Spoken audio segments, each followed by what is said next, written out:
ओम शांती. मला ज्या वेळेला गावामध्ये हे ज्ञान मिळालं 1990 साली, परंतु मला ह्या ज्ञानाबद्दल एवढी माहिती नव्हती. बाबूभाई हे लौकिकमध्ये भाऊ आहेत, ते सांगायचे परंतु मी ऐकलं नाही. मग ज्या वेळेला मला हे ज्ञान, आमची एक बहीण होती ती ज्ञानामध्येच होती, तिने जेव्हा मला सांगितलं की रक्षाबंधनाचा कार्यक्रम आपल्या गावामध्ये आहे तर तू चल. मग ज्यावेळी मी गावात गेले तर त्यावेळेला म्हणजे खूप सगळेजण होते, पण त्या ठिकाणी कुणाची ओळख नसताना खूप सगळेजण माझ्याशी प्रेमाने बोलले. आणि त्या ठिकाणी नलिनी दीदी आल्या होत्या कार्यक्रमासाठी. रक्षाबंधनाचा कार्यक्रम होता. मग नलिनी दीदींनी मला ज्यावेळी राखी बांधली आणि मी पुढे गेले तर मला त्यावेळी त्यांनी एक वाक्य सांगितलं की हे पवित्रतेची राखी आहे आणि हे शिवबाबा बांधतायत. मला त्यावेळेला खूप असं गोंधळ झाला, नेमकं शिवबाबा बांधतायत, राखी शिवबाबांची आहे, मला इतकं काही समजलं नाही. पण त्याच्यानंतरही मी मुरलीला जात राहिले. कोर्स झालेला नव्हता, पण बिना कोर्सच मी मुरलीला जात होते आणि रोज जाऊन जाऊन मला ती मुरली पण कळायला लागली. पण नंतर ज्यावेळी नलिनी दीदींनी सांगितलं की तुम्ही राहुरीला पण या, मग आम्ही मधून राहुरीला जायचो. सेंटरही त्या ठिकाणी असंच मोठं होतं आणि दीदींची पालनाही आम्हाला खूप मिळाली. पण ज्या वेळेला मला 1 वर्ष झालं माउंट आबूला जायचं होतं, दीदींनी सांगितलं की तयारी करायची, माउंट आबूला जायचं आहे. तर मनामध्ये प्रश्न निर्माण झाला की माउंट आबूला नेमकं काय असेल. मग त्यांनी सांगितलं की बाबांचं अवतरण आहे आणि तुझा लवकरच नंबर लागला, त्यामुळे तुला लवकर घेऊन जायचं आहे. म्हटलं चालेल, ओके, काही हरकत नाही. मग घरच्यांची परमिशन काढली आणि त्या ठिकाणी ज्या वेळेला दादी भेटल्या, दादींनी सांगितलं की 2 महिन्यांनी कन्यांचं ट्रेनिंग ठेवणार आहे आणि घरच्यांची परमिशन न काढता त्या ठिकाणी वरती बोट केलं आणि दादींनं प्रॉमिस केलं की 2 महिन्यांनी काही जरी झालं तरी येणार. परंतु घरी जेव्हा आलो 8 दिवसांनी, मग आता घरच्यांची विषय कसा काढायचा, कारण घरचे लोक काही ज्ञानात नाही आहेत. मग ते परमिशन कसं देणार, कारण घरामध्ये जेव्हा आम्ही राहत होतो तेव्हा बंधनं आम्हाला खूप होती. घरच्यांचं एवढंच असायचं की फक्त शाळा ते घर, याच्या व्यतिरिक्त दुसरं काही करायचं नाही आहे. मग बाबाला रोज सांगत राहिले, 2 वाजता उठायचे, बाबाला सांगायचे आणि बाबाला सांगितलं की बाबा मला आता बंधनमुक्त कर. आणि त्याच्या अगोदरही, ज्ञानाच्या अगोदर आम्ही छोटंसं मंदिर आहे त्या मंदिरात जायचे आणि मंदिरात गेल्यानंतर देवाजवळ एकच प्रार्थना करायचे की काही जरी झालं तरी लग्न मला करता नाही आलं पाहिजे, असा काहीतरी तू मंत्र दे. म्हणजे भक्ती मार्गामध्ये सुद्धा माझा एकच निश्चय होता की आपल्याला काहीतरी करायचं आहे. आणि खरोखरच बाबांनी माझं ते गाऱ्हाणं ऐकलं आणि मला खूप आनंद वाटला. मग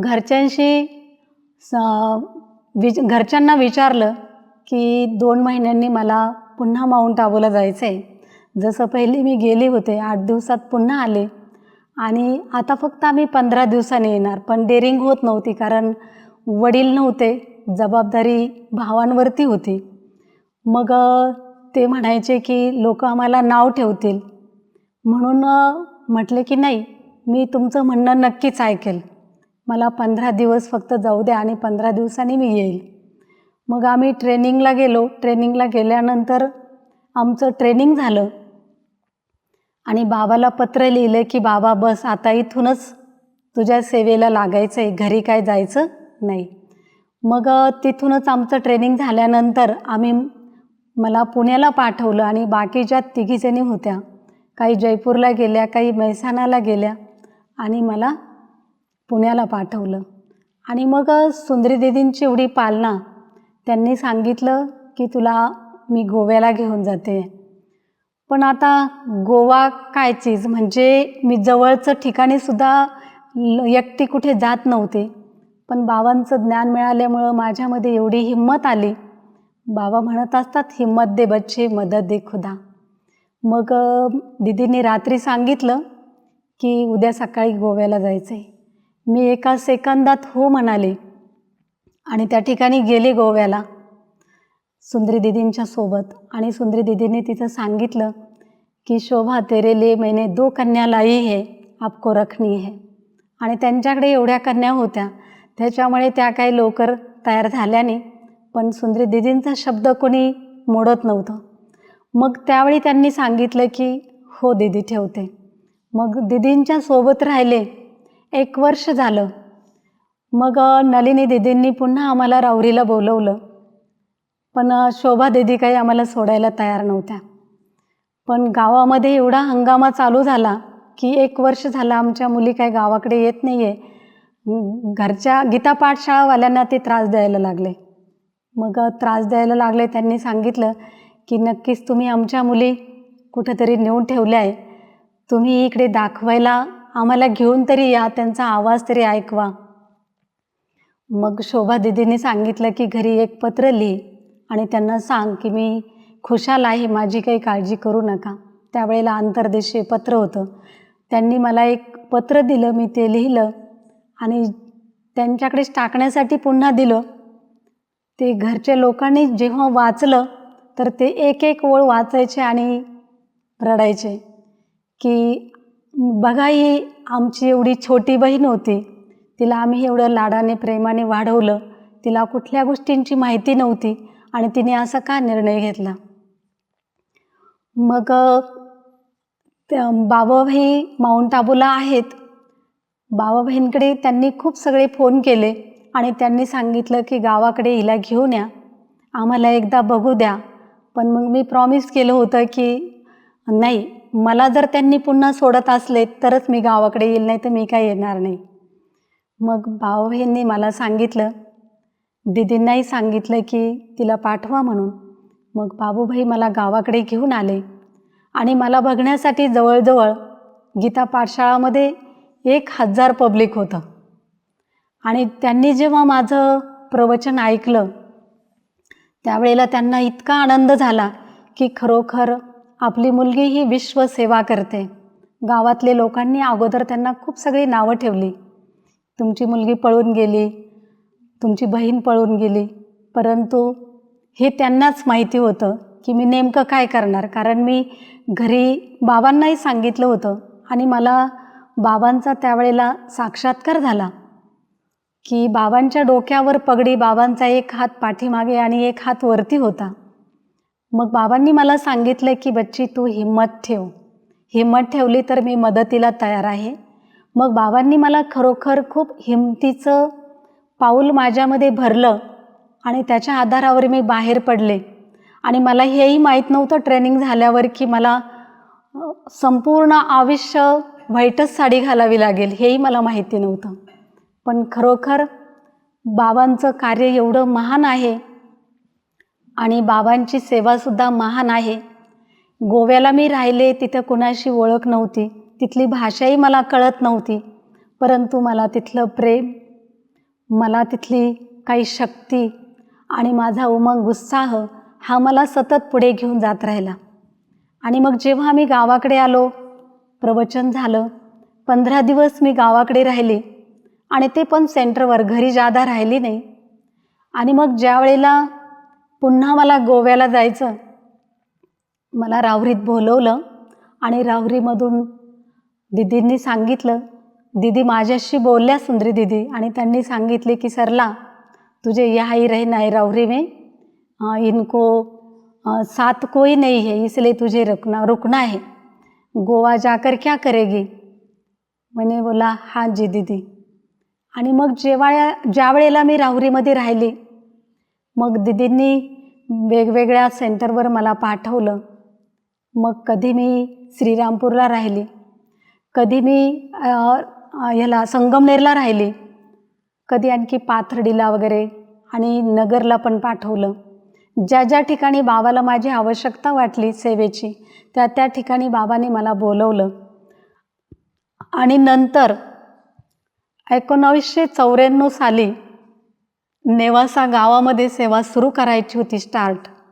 त्यावेळेला नळीन दीदींनी मला फक्त सांगितलं की तुला मी 8 दिवसासाठी नेवाशाला घेऊन जाणार आहे आणि 8 दिवसांनी वापस घेऊन येणार आहे. कारण माझा एकच हट्ट असायचा की दीदी मी तुम्हाला सोडणार नाही, मला तुमच्याजवळच राहायचं आहे. पण दीदींनी मला एक प्रॉमिस केलं की नाही फक्त 8 दिवसासाठी तू नेवाशाला चल आणि 8 दिवसांनी मी तुला बोलवणार. आणि दीदींचे 8 दिवस अजूनही संपलेले नाही आहेत. बाबांनी खरोखर त्यावेळेला आम्हाला 94 साली गावामध्ये एक अगदी छोटीशी रूम होती. त्या छोट्याशा रूममधून आमचा संसार सुरू झाला. आम्ही 2 बहिणी छोट्याशा आणि आमच्यासमोर एक भाई मुरलीला असायचे आणि आमचा हॉलच संपून जायचा. पण त्याच्यामध्ये सुद्धा मला खूप खुशी व्हायची. मी म्हणायची बाबाचं काहीतरी राज असेल, बाबाला कदाचित आपली परीक्षा बघायची असेल की ही राहते की नाही. परंतु किती जरी समस्या आल्या, खरोखर मला एक सांगावंसं वाटतं की बाबांचं जेव्हा आपण बनतो तेव्हा बाबा पण आपली खरोखर परीक्षा बघत असतात. बाबांनी परीक्षा बघितली सगळ्यात पहिले खाण्याची. दीदींनी आम्हाला 8 दिवस पुरेल एवढंच पीठ दिलं होतं बरोबर आणि आमच्याकडे तांदूळ होते. मग ते पीठ आमचं 4-1 दिवसात संपून गेलं आणि 5 दिवस फक्त आम्ही तांदूळ भात केला आणि त्याच्याबरोबर कोबीची भाजी. 5 दिवस आम्ही हेच खात राहिलो. आणि मग दीदींचा म्हणजे त्यावेळेला काही लँडलाईन फोन वगैरे जास्त नव्हते आणि मोबाईलचा प्रश्नच नव्हता. मग कशाच्या तरी निमित्ताने मी राहुरीला गेले आणि डेअरिंग होत नव्हती दीदींना कसं बोलावं की दीदी आमचं धान्यही संपलं, आमचे तांदूळही संपले. पण निघायच्या वेळेला म्हटलं बोलावं. मग दीदींनं सांगितलं की आमचे गहू वगैरे संपलेले आहेत. मग दीदींनी पुन्हा आम्हाला गहू वगैरे दिले आणि मी संध्याकाळी पुन्हा नेवाशामध्ये आले. मग त्या बहिणीला घेऊन मी राहिले. पण आम्ही असा योग करायचो, बाबाला सांगायचो की बाबा की आता तुझी सेवा ह्या गावामध्ये तुला आवश्यकता वाटली म्हणून तर तू आम्हाला घेऊन आलास. मग आता ह्याच्यातून मोठं वटवृक्ष तुला तयार करायचं आहे. आणि थोडे दिवस झाले मग आमचे जे सिनियर भाई आहेत शिवाजी भाई म्हणून, मग ते आमच्याकडे भेटायला आले. मग त्यांनी सांगितलं की बहिणजी ह्या कन्या एवढ्या छोट्याशा रूममध्ये कशा राहतात. कारण जनरल टॉयलेट बाथरूम होते. मग वाडा होता, त्या वाड्यामध्ये आम्ही राहायचो. मग त्यांनी काय केलं, गावामध्ये एक रूम बघितली आणि त्या रूममध्ये आम्हाला शिफ्ट केलं. आणि खूप सगळे ते जे आवश्यक आहे बहिणीसारखा संसार त्यांनी आम्हाला तिथे थाटून दिला. मग तिथे आम्ही राहायला लागलो. पण त्या रूमही अशा होत्या की एकदम पुराण्या होत्या. त्याच्यामध्ये सकाळी झाडू लावला की अशी ओंजळभर माती निघायची. ती रात्रभर आमच्या अंगावर पडायची आणि सकाळी आम्ही झाडू लावायचो आणि ती माती निघायची. आणि मग हळूहळू अशी सेवा सुरुवात झाली की फाट्यावर आलो. तिथे गीता पाठशाळा एक त्याचं स्वरूप आलं. मग त्या ठिकाणी फक्त माताच खूप आल्या आणि त्या माता त्यांचा कोर्स झाला आणि मग तिथे भाई लोक पण निघालीत. मग ते जवळजवळ 15-1 भाई लोक गावामध्ये मुरली ऐकण्यासाठी यायची. मग ती मुरली ऐकली. एक वर्षभर त्यांनी मुरली ऐकली आणि नंतर त्याच्यातून एक भाई तयार झाले. त्यांनी सांगितलं की मी माझी तिथं शेत आहे, त्या शेतीमध्ये तुम्हाला 1-2 गुंठे जमीन देईल आणि त्याच्यात मग तुमच्या पद्धतीने तुम्ही बांधकाम करा. मग तुम्ही जर फाट्यावर राहायला आल्या तर आपण लवकर बांधकामही करूया, त्यांनी असं बोलले. आणि मग थोड्या दिवसांनी आम्ही पुन्हा फाट्यावर राहायला आलो. मग एक बंगला बघितला. त्या बंगल्यामध्ये 1 वर्षभर राहिलो साधारण. पण त्या घर मालकाने सांगितलं की आम्हाला राहायला यायचं आहे, दीदी तुम्हालाही खाली करावं लागेल. आम्ही म्हटलं काही हरकत नाही. मग दुसरा बंगला बघितला, त्या बंगल्यात राहायला आलो. मग त्याही ठिकाणी आम्ही 1 वर्षभर राहिलो. मग त्याही मालकाने सांगितलं की दीदी आम्हाला राहायला यायचं आहे. आम्ही म्हटलं काही हरकत नाही. मग एक भाईने आम्हाला इरिगेशन कॉलनीमध्ये रूम बघितली आणि त्या रूममध्ये आम्ही 2 बहिणी, एक छोटासा किचन, एक छोटंसं बेडरूम आणि एक 4-5 लोक बसतील एवढा मुरली हॉल होता. मग आता सगळ्यांची मुरली घ्यायची तर कुठं घ्यायची? बऱ्याच माताजी येत होत्या. मग आम्ही असं अंगणामध्ये गीतापाठ शाळा भरवायचो आणि त्या ठिकाणी त्यांना मुरली सांगायचो. पण जर दीदींचा मला कधी फोन आला किंवा येऊन गेल्या, त्यांनी सांगितलं की आणखी एखादी कन्या आम्ही तुमच्याकडे पाठवतो. पण मला खूप टेन्शन यायचं की आमच्या दोघींचंच सामान ठेवायला जागा नाही, पण आता ती तिसरी बहीण आली तर तिला कसं ठेवायचं, म्हणून मला टेन्शन यायचं. पण तिथंही बाबांनी आमची परीक्षा बघितली खरोखर. मग त्याही ठिकाणी आमच्याकडे किराणा नसायचा, तेल नसायचं, तूप नसायचं घरामध्ये. तर 1 आठवडाभर आम्ही काय केलं, बिना तेलाची आणि बिना तुपाची भाजी खाल्ली. फक्त शिजवायची आणि ती खायची.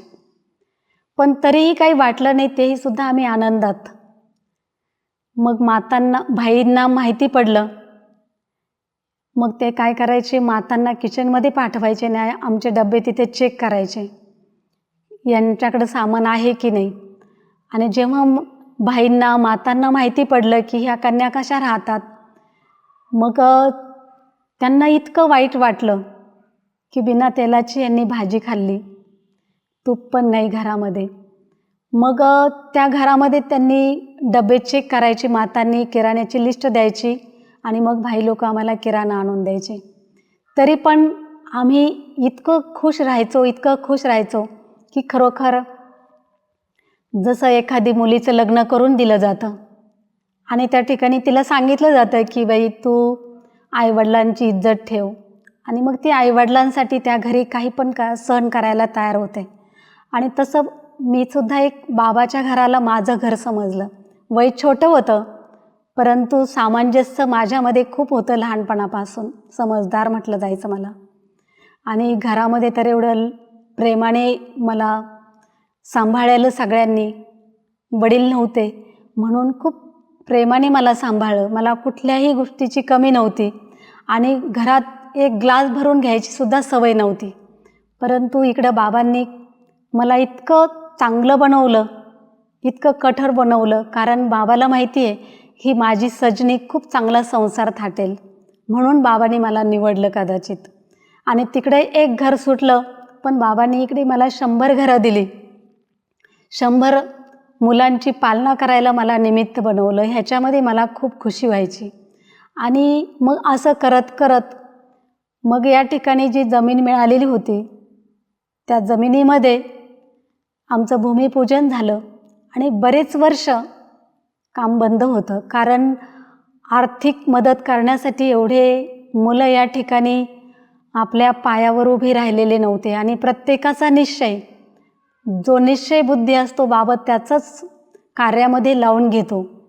म्हणून बाबाने पण थोडं आम्हाला थांबवलं. मग आमच्याकडे गिनेचुने फक्त 3च भाई राहिलेत आणि माता. आणि माता काही एवढ्या म्हणजे करणाऱ्या नसतात, कारण त्यांच्या हातामध्ये काही नसतं. मग भाई लोक करणारे असतात, परंतु 3च भाई लोक, आणि ते पण एवढे निश्चय बुद्धी होता होता वेळ जातो. म्हणून आम्ही 3 भाई आणि काही माता, आम्ही 12 वर्षे या ठिकाणी तपस्या केली. आणि मग हळूहळू हा वटवृक्ष आमचा वाढत गेला. आणि त्यावेळेला आम्हाला राहुरीवरून मदत मिळून आम्ही हे बांधकाम कसं कसं पूर्ण केलं ते फक्त बाबाला आणि मलाच माहिती आहे. एक छोटंसं मकान आम्ही तयार केलं. मग म्हणतात ना की घर बांधून बघावं आणि लग्न करून बघावं, ते नंतरच कळतं त्याचा अनुभव काय असतो. मग बाबांनी खरोखर ती परीक्षा आमची त्यावेळेला पण बघितली. कसं बसं ते बांधकाम पूर्ण केलं आणि त्या घरामध्ये आम्ही 15 वर्ष तपस्या केली. आणि 15 वर्षानंतर मग आमच्याकडे हळूहळू सगळे माता वाढत गेल्या, भाऊ लोक वाढत गेले आणि मग आमचा पाया एकदम पक्का बनला. आणि पाया पक्का बनल्यानंतर मग सगळ्यांनी ठरवलं की आणखी शेजारी आपल्याला एक जागा घ्यायची. मग त्याच्यानंतर 1 गुंठ्याचा प्लॉट आणखी आम्ही घेतला. म्हणजे टोटल आमच्याकडे 4 गुंठे झाले. परंतु तरीही एवढे सक्षम भाऊ बहिणी नव्हते की दुसरं पण बांधकाम आपण लगेचच तयार करावं. पण तरीही बाबांनी सगळ्यांच्यामध्ये हिंमत भरली, माझ्यामध्ये पण हिंमत भरली आणि सगळ्यांनी निर्णय घेतला की ह्या जागेतसुद्धा आपण बांधकाम करायचं. मग हळूहळू आमच्या ज्या माता आहेत, गीता पाठशाळा आहेत, मग त्या गीता पाठशाळेमधून गावामधून ज्या माता यायच्या त्या वेळेला फक्त 10 रुपये भाडं होतं. मग त्या माता काय करायच्या, सकाळी पायी यायच्या, सकाळी लवकर उठून आवरून पायी यायच्या मुरलीला. मग ते 5 रुपये त्यांचे उरायचे आणि त्या पेटीत टाकायच्या आणि 5 रुपयांनी परत सकाळी मग कुणाला डबे बनवायचे, कुणाला शेतात जायचं, मग त्या 5 रुपये देऊन त्या रिक्षाने जायच्या. असं करत आम्ही हे बांधकाम देखील पूर्ण केलं. आणि मग त्या भाऊ बहिणींचे कष्ट, आमची पण योगाची तपस्या, आम्हीसुद्धा एक आपले भाऊ होते बांधकाम करणारे, त्या भाऊंच्या हाताखाली आम्हीसुद्धा मदत केली. कधी आम्ही संध्याकाळच्या वेळेला वाळू चाळून ठेवायचो, कधी त्यांच्या हाताखाली टोकरी द्यायच्या. लेंटल लेवलपर्यंत त्यांनी पण काम केलं आणि आम्ही त्यांच्या हाताखाली बांधकाम केलं. मग असं करत ते भाऊच आजारी पडले आणि नंतर मग थोडंसं राहिलं, मग दुसरा गौंडी लावला, तरी पण आम्ही त्यांच्या हाताखाली देत राहिलो. पण त्या कामामध्ये पण खूप खुशी व्हायची की खरोखर बाबांनी आपल्याकडून हड्डी सेवा करून घेतली आणि आपल्याला इतकं मजबूत बनवलं. आपण मजबूत बनलो तर आपले भाऊ बहिणीसुद्धा मजबूत बनतील. ह्या अशा ओढीने आम्ही ते बांधकामही केलं. आणि त्याच्यानंतर आणखी मग मोठं करण्याचा संकल्प आला. आम्हाला खालचं बांधकाम ते पूर्ण म्हणजे हॉल पुरत नव्हता. पण आपले वरिष्ठ राजयोगी सूरजभाई ते या ठिकाणी आले. मग इतका मोठा कार्यक्रम झाला. त्यांनी त्यावेळेस वरदान दिलं होतं की आप बडा हॉल बनाओ, बडे लोग आएंगे. आणि खरोखर ती अनुभूती आम्हाला झाली. ज्या वेळेला या हॉलचं बांधकाम करायचं तर त्यावेळेला त्यांनी आम्हाला सांगितलं. एक आम्ही मीटिंग घेतली आणि त्या भाऊंनी जे बिझनेसमॅन आहेत, दुकानदार आहेत, मग त्यांनी आम्हाला एक मीटिंगमध्ये सांगितलं की दीदी तुम्ही काही काळजी करू नका, आपण बांधकाम सहज पूर्ण करूया. आम्हाला जो सहयोग देता येईल तो आम्ही करतो. मग एक भाऊ जे आहे त्यांनी पूर्ण विटा जेवढ्या पण लागतील तेवढ्या मी पुरवतो. आणि एक भाऊ असे आहेत की त्यांनी सांगितलं की माझ्याकडे फरशीचं दुकान आहे दीदी, जेवढ्या पाहिजे तुम्हाला फरशी, टाईल्स जे पण लागेल तुमच्या चॉईसनं तुम्ही त्या घेऊन या आणि बाबाचं काम चालू द्या. आणि मग बाकीचे जे भाऊ बहिणी आहेत, मग कुणी मनाने सेवा केली, कुणी तनाने सेवा केली, कुणी धनाने सेवा केली. ज्यांच्याकडे धन नव्हतं त्या लोकांनी येऊन या ठिकाणी योगभट्टी केली की दीदी आम्ही योगभट्टी करतो म्हणजे आपलं काम आणखी लवकर पुरं होईल. ज्यांच्याकडे धन आहे त्यांनी धन सफल केलं. ज्यांच्याकडे आपलं तन होतं त्यांनी तन कार्यामध्ये लावलं. ज्यांच्याकडे मन होतं, ज्यांनी शुभ भावना ठेवली, शुभ कामना ठेवली, त्या शुभ भावना शुभ कामनांनी पण खूप काम केलं की त्यांचं पण त्या कार्यामध्ये लागलं आणि हे काम लवकर पूर्ण झालं. आणि आज या ठिकाणी आपण पाहतो की एवढा मोठा कार्यक्रम झाला आणि आज या ठिकाणी रेकॉर्डिंग पण चालू आहे. आणि हाच शुभ संकल्प आहे की नेहमी बाबाने आमच्याकडून असंच कार्य करून घेत राहू. आज छोट्याशा 4 भांड्यांपासून जवळजवळ 6 भांड्यांपर्यंत आम्ही आलो. म्हणजे आमच्याकडे फक्त ज्या वेळेला सुरू झालं त्यावेळेला आमच्याकडे फक्त 2 ताटं होती. त्या 2 ताटापासून सुरुवात झाली. तर आज आमच्याकडे 6 गुंठे जागा बाबाने ती पण करवून घेतली. म्हणजे 6 भांडे आमचे वाढले. आणि बाबा असंच कार्य आमच्याकडून करत राहावं हीच माझी शुभभावना, शुभकामना ह्या कार्यासाठी. ओम शांती.